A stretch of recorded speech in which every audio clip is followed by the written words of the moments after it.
Hi there, welcome to Out of Turn, the only YouTube channel that combines board games and me. I'm your host, Justin. Welcome to part 3 of our 5-part series, the top 50 board games of all time as of January 2021. This is a new channel. We'll be posting 1 or 2 videos a month. But before we do, I thought that this series would be a good way to introduce you guys to me. This video serves 2 purposes. If you're new to gaming, you're going to basically get 50 rapid fire board game recommendations. And if you are familiar with games and you are just looking for more content to consume, then these will give you a quick idea of what my tastes are. Like I said, this is part 3. We'll be covering games 30 through 21. If you have not watched parts 1 and 2, you can find a link to those and get caught up. But if you are caught up, let's go ahead and jump in with number 30. Our first game on this list is Bärenpark. Now, I'll be honest, I'm not sure if this game's going to survive between now and the next time I do this list, but let me explain to you why it's so high on my list right now. This is really the first polyomino game that I've played. I'm not counting things like Blokus or minor or mass market type games, but this is a game where you are taking polyomino shapes which represent bear enclosures. You're building a bear park in this game, and you've got all these funky shapes that you are trying to fill your board with. And as you fill your board, you're going to cover symbols and unlock more things to add onto your board. It's a very simple, straightforward game. As I've mentioned in previous videos, I love games with a puzzle aspect, and this one does that well. The only thing is, it is a little simple. I actually do recommend it as a, first or early level game for that reason. But yeah, my game group has found it a little too simplistic. And over the next year or so, I imagine we'll play some more polyomino games with a little more meat on the bones. So this one might get knocked down. But for now, I'm enjoying it. It's number 30, Bärenpark. Game number 29 is Robo Rally. Now, this is the second programming game on my list. Just to recap what a programming game is, on your turn, you are going to pre-select several actions at once. I believe in this game, it is 5. In this game, you're playing as a robot, and it is essentially a race. You're trying to program your robot to get around the board to certain checkpoints and then to a finish line, so to speak. So anyway, you're going to pick 5 actions ahead of time, and so is every other player in the game. So then you reveal action 1, and it gets executed on the board. And then the next player reveals their action 1, and so on around, and then action 2. So basically, in between the actions that you pre-selected, all this other stuff is going to happen on the board, and all heck could break loose. It's a very chaotic game in a silly way. I would say that this is a game you should go into not hell-bent on winning, but just having fun and seeing what kind of zinginess happens. More often than not, someone else's robot is going to run into you or shoot a laser at you and really screw up your plans. And this is a game that's more about having fun and seeing where the silliness takes you. I would almost call it a party game in that way, where winning and points don't matter. It's just about the experience. And it's got a pretty good player count. Up to 6 players can play this game. That is very rare in hobby gaming to have a game that supports that many players. And I definitely recommend the more the merrier on this game, as long as you don't mind the chaos. That's number 29, Robo Rally. Number 28 on my countdown is Mysterium. Now, Mysterium is another game that was an early introduction of mine to my friends to turn them into more of a hobby game group, elevating them from party games to, some cooler stuff. So Mysterium is a cooperative game, meaning everyone plays on the same team. You all win together or lose together. One player is going to be a ghost, a murder victim, and all the other players are going to be psychics who are receiving visions from the ghost. Now, these visions are cards with all of these weird illustrations on them. I almost said abstract, but illustrations with all these crazy things on them. And basically, the ghost is giving them these vision cards, trying to point the other players to specific people, locations, or murder weapons. You can almost think of it like Clue, but with this crazy artistic slant to it. So once the ghost gives these cards, they can't say or do anything else to communicate. But all the other players, they can communicate with each other and try to help each other interpret the clues. It can be a little frustrating as the ghost listening to someone interpret your clue exactly as you intended, only to hear someone else pull them in another direction. But that just means you listen to how they're seeing things and you make an adjustment for your next round of clues. It's really fun. It's a cooperative game, lots of really cool artwork, got a little bit of a spooky vibe, not scary, just spooky. And my game group certainly appreciates that. It's number 28, it's Mysterium. Number 27 is a tiny little game and perhaps the most zen game on my list. It is The Fox and the Forest Duet. Now, there is another game called The Fox and the Forest, and that is a two-player trick-taking game where you are competing with each other. This is a spin on that, but it is a two-player cooperative game.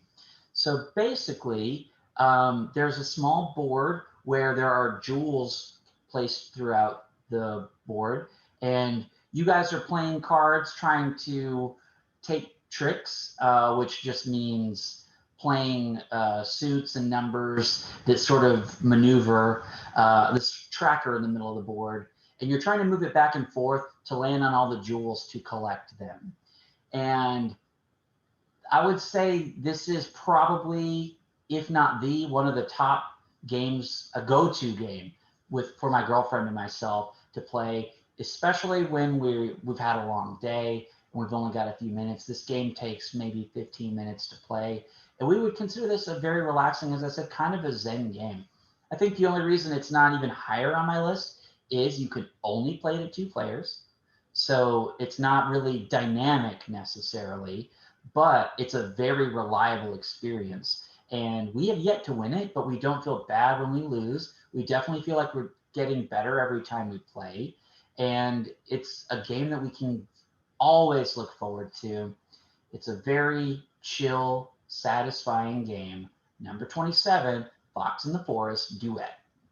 My game number 26 is another two-player game called Shazam.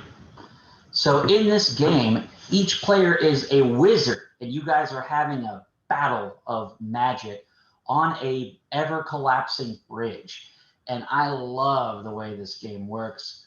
Let me try to explain. So you have a hand of cards that basically are magic spells, and you got a deck that you'll replenish your hand with. And you also have some magic points, I guess, for lack of a better term. You start the game with 50, and basically for each turn, you are wagering a number of points to spend. And the player who spent the most points basically advances the wall of fire toward the other player. So obviously you're trying to hit the other player with the wall of fire. So it's an interesting balance of you've got to spend enough points to push the fire forward, but you have to keep an eye on how many points you spend, because once they're out, they're out.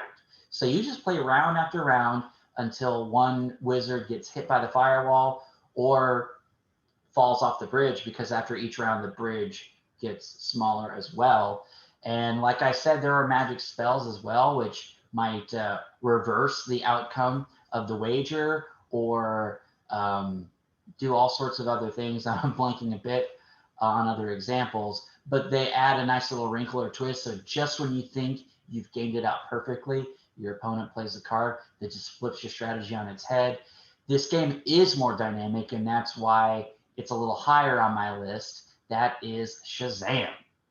All right, we're halfway through this video. We're at game number 25 on my countdown, which is Foodies. Now, Foodies kind of has a special place in my heart because it's one of the few games that I have successfully played with my game group, with my daughter, with my mother. This seems to be a one-size-fits-all game.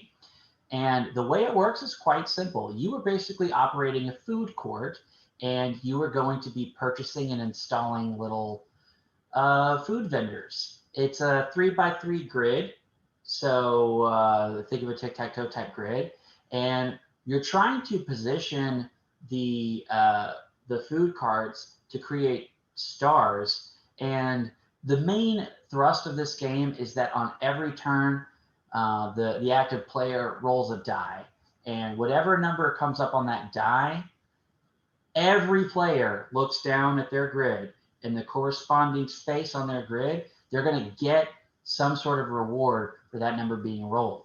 So, you know, let's say I roll a 9. Well, on my grid, I may have a food cart that automatically gives me a victory point just for that being activated. Meanwhile, the next player over earns 3 gold coins for their space number 9, and they're going to be able to use those coins to buy more food vendors to beef up their food court. So it's very cool. It's one of the few games where everyone's playing at the same time. Everyone's paying attention to what happens every turn. It's also, again, a pretty simple game to wrap your head around. I've seen it work with all ages and types of game players. But at the same time, as simple as it is to understand, it is deeply strategic. I mean, you really have to figure out, how am I going to go for these points? It is a race to a certain number of points depending on how many people are playing. So you want to try to get there the quickest. It's very fun. I said that a lot. I mean, these are games after all. But I've really enjoyed playing this game with all types of people. It always seems to go over well. I highly recommend that you give this one a shot, no matter who you are watching this video. It's one of the most universal games I can probably recommend. Number 25, Foodies. Game number 24 has one of my favorite themes. It is the networks. So in the networks, you are playing as a television network, and you're going to basically be programming your block of television. So you've got different genres of TV shows, and what's great is all the cards in these games are pretty good parodies of real TV shows or real actors or actresses. And you're trying to get these TV shows in their best time slots. You score points based on which time slot they're in. So you're trying to organize your programming to maximize your points. You can also match actors or commercials to these programming, to these TV shows to get even greater points. And what's neat about it is it kind of follows the trajectory of a real TV show, in that, you get a certain number of points for the first season. You play in rounds. Each round is a season. So, the first season, you're going to get so many points. The next season, you're going to get even more points. That's when the show hits its peak. But then after that, ratings start to decline and the points go down. So you're trying to keep your lineup, fresh by, circulating out the shows that are on the decline and adding new shows. And especially if you can snag the right actor, the right commercial at the right time, really max out your points. It's neat. It's got very cute, tongue-in-cheek artwork. It's also very, very nice, meaty gameplay. Again, this one's not too difficult to understand either. And it's a really nice experience all around. It's one of my favorites. It's number 24. It's the networks. My number 23 is, I think, maybe one of the most bang for your buck games on this list. It is Camel Up. Camel Up is a game for up to 7 players. That is an incredible player count. And it's sort of party style. The way the game works is you've got a little track, and you've got all these different colored wooden camels, and it's essentially a horse race. And so on your turn, you are going to be placing bets on who you think which camel is going to win or lose in each given leg of the race or the overall race, or you're going to be rolling a die at random. So there's this pyramid in the game that contains different colored dice. All the dice represent the different colored camels. And you press this button on the top of the pyramid, so you don't know which color is going to come out. And so one drops out, and it's a color and a number, and that camel moves up that many spaces. Now, what's interesting is if camels land in the same space as another camel, they go on top of the camel. So a lot of times camels are carrying each other. And a camel that is at the back of the pack might end up landing on top of another one, and then in the next leg of the race gets carried forward by it. So it's interesting because as the leg goes on, the color dice are being used, and the pool of possible colors is decreasing. So you kind of get a sense of who's left and who might end up winning the particular leg. But someone might have beaten you to that bet, and so your bet on green will be less valuable because you waited too long to see how things might shake up. It's a very silly, fun game. It's a little random. You can't overly strategize, but it's really fun. It does a great job, I think, of simulating gambling without any major stakes. It's another one I recommend for pretty much anyone. Number 23, Camel Up. Okay, I said number 23 was kind of a party game. Well, number 22 definitely is a party game. It is Beyond Balderdash. I think you can find it now just as Balderdash, but it's the same game. And this is a party game classic. So the way this works is on each turn, you're going to be reading a word that nobody's ever heard of, or a date, or an acronym, or I think everyone's favorite, a movie title. And then all the players are going to make up a definition or description for what was read out loud. So if it's a movie title, everyone's coming up with a fake movie plot. If it's a crazy word, everyone's coming up with a fake definition. So then one player is going to mix up everyone's entries and read all the fake answers and have the real one in there somewhere as well. And everyone's going to then vote on what they think is the real answer and then get points based on whether or not they were right. They'll also get points if anyone voted on their fake answer. So as you can imagine, this is a game that's really great for funny or creative people. I would say the first half of the game is spent trying to win points, and then the second half of the game is spent making jokes or callbacks to all the silly stuff that happened in the first half of the game. In terms of just getting together with friends or family and laughing, this game is up there on the list. It might be the highest on the list when it comes to that. It's, if you're not comfortable with being creative and making stuff up, maybe this game is not for you. But if you've got some synergy with the group of people you're playing with, man, there are few games that are going to give you a better laugh than this one. Beyond Balderdash, or just Balderdash, my number 22. And our final game on this video, game number 21 on my top 50 games of all time, is King of Tokyo. King of Tokyo is another one of those games that I would say got me into the hobby more seriously.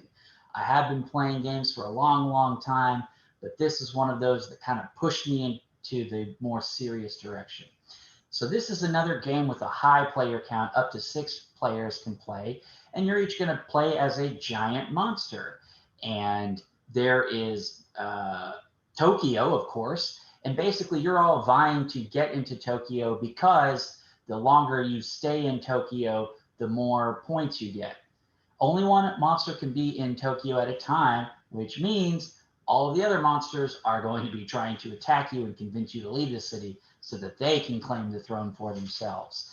So the main mechanism in this game is kind of a Yahtzee style system where you're going to be rolling 5 dice, or maybe 6 dice, I forget exactly. I think it's 5. But anyway, they've got different symbols on them. They're symbols that will allow you to replenish your health, because you do have health points in this game. And if you die, you're out. You're out of the game. You're killed. So you want to keep an eye on your health. There are also symbols that represent attacking other monsters. If you're in Tokyo, your attacks are super strong. You can attack every other player at once with your attacks. Meanwhile, if you're outside of Tokyo, your attack is only going to apply to the person in Tokyo. And then there's also these little energy cubes in the game. You can earn those by rolling dice. And the energy cubes will allow you to buy cards that basically power up your monster. They're going to give you one-time or permanent abilities that'll spice up the game. Then, of course, there's also just plain points. So like I said, you score points by being in Tokyo. You can also score points by rolling the dice and getting 3 of a kind there or more. So basically, the winner is the first person to hit 20 points or the person who outlasts all the other monsters. It's great, silly fun. It's another one of those games that allows you to be aggressive and pick on each other without taking it too personally, because you're just giant monsters just flinging punches at each other and whatnot. This is another game that's gone over pretty well with everyone I've played it with. There is a sequel called King of New York. In my opinion, it is the inferior game. I don't want to sound negative. There's more going on. So I think for some people, that might be a good substitute for King of Tokyo. That's a game where you can attack buildings for additional points, but there's also the military is fighting the monsters. So that's just one more hindrance as well. So there are a little more moving parts in that game. So if King of Tokyo is too simple for you, then that might be something to try. But I actually like the simplicity of King of Tokyo. It's very straightforward. You know exactly what you have to do. You've got one of 2 missions: kill the other players or score your points. And that's pretty much it. I've had this game for a while. It's one of the first games I bought among all of these games, actually. It's still in the collection. It's not going anywhere anytime soon. Game number 21, King of Tokyo. All right, folks, there you have it for part 3. What did you guys think of those games? Did any of them seem interesting to you? Are there any of these that you've played before? Are there any of these that you think suck and that I'm stupid for putting them so high up on my list? That would be incredibly rude, but this is YouTube, so let's see what you have to say. I hope I see you guys back here in a few days for part 4. We'll cover games 20 through 11. And until next time, I'm Justin. This is Out of Turn. Thank you again for tuning in. See you next time.